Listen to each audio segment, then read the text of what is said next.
The next topic is on absolute value and solving absolute value equations. So a little bit of background on absolute values. We can represent them graphically, so you can see here, as well as in a formula or an equation. So graphically, absolute value means the distance from 0 on a number line.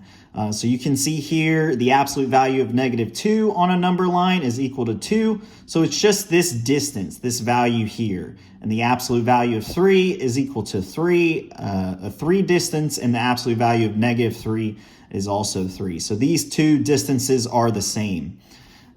Using a formula, we can denote it by the absolute value of P is equal to P if P is greater than or equal to 0, and the absolute value of P is equal to -P if P is less than 0. And we can solve that, or we can basically express that by doing some examples. So if P is equal to 4, then the absolute value of 4 is equal to 4.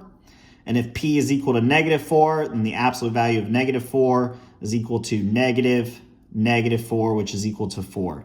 So this is basically a long way to say that the absolute value of P has to be greater than or equal to 0.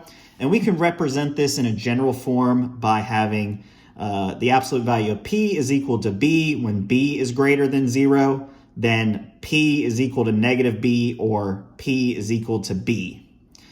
So the easiest way to kind of go over these formulas is to do an example problem. So we have this easy example problem here where we have the absolute value of 2x minus 5 is equal to 9. And so the first step is we don't know if x is positive or negative. And so we're going to use this formula here. And you can see here that the left-hand side is our P value and the right-hand side is our B value. And so we want to set up two different linear equations where we have P is equal to -B and P is equal to B.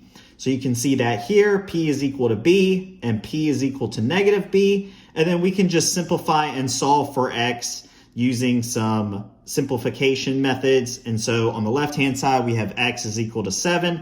On the right-hand side, we have x is equal to -2. And so those will be our solution set for this example problem.